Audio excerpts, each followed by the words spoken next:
kulankan oo ahaa mid baroordiiq loogu sameynayay wariye Cawil Daahir Salaad iyo dhammaan dadkii ku waxyeeloobay qaraxii 22 bishan ka dhacay magaalada Muqdisho ayaa lagu qabtay magaalada Nairobi. Kulankan ayaa waxaa ka soo qayb galay wariyaasha ka howlgala magaalada Nairobi, siyaasiyiin iyo qaar ka mid ah ururada bulshada. Dhammaan dadkii goobta ka hadlay ayaa si qoto dheer uga sheekeeyay shakhsiyadda wariye Cawil Daahir iyagoo alla u weydiiyay naxariistiisa. Waa kuwan qaar ka mid ah dadkii ka soo qayb galay kulanka, waxaana hadaladoodii ka mid ahaa: waxaa loo baahanyahay in laga barto marka casharada dadka noocaasi oo kale ah. rag badan oo dhintayna waa jiraan, gabdho badan oo dhintayna waa jiraan, oo isaga ay wada shaqayn jireen. qofba si ha u dhinto, intii dhibatayna Ilaahay u wada naxariisto, annaga Ilaahay nooga daba naxariisto. inna lillahi wa inna ilayhi raaji'uun. maalin bageerida qof ayay taagan tahay. shalay waxay ahayd maalin warbaahinta Soomaaliyeed iyo ummadda Soomaaliyeed u madow.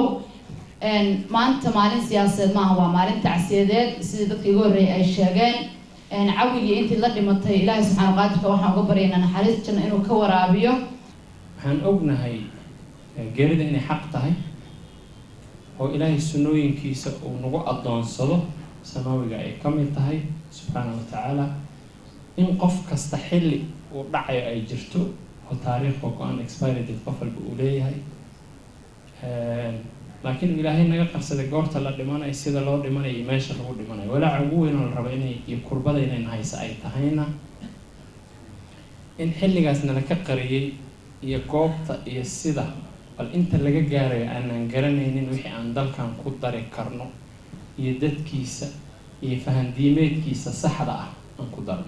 geerida Cawil iyo Faysal iyo asxaabta kale iyo guud ahaan shacweynaha Soomaaliyeed sida macna darrada maalin walba loo leynayo dhinac inaan ka fiirino kale oo sharaxaad diimeed in la siiyo ay tahay inay qadartoodii soo dhamaatay, waqtigoodii baa jarmay. Cawil wixii uu ahaa saaxiibkay Safiir Awliya ayaa ka hadlay. waxaan leeyahay Cawil Ilaahay u naxariisto. wuxuu ahaa inta Awliya ku sheegay si kale oo dhigi kara macnaha inaba yaraatay ma jiro. markii aan qeyladaanta qornay dabadeed 2009kii ilaa iyo maanta uu dhintay Cawil, meel kasta uu joogo ama habeenkii way ismaqlaynay ama nolol baan isku arkaynay haddaan isku meel joogno. marka Cawil waxaan isleeyahay Safiir Awliya inshallah la hadlayo waxaan lahaa talow Cawil dhimashadiisii dabadeed noloshu macno ma leedahay. Cabdullaahi Jaamac, Somali Cable, Nairobi.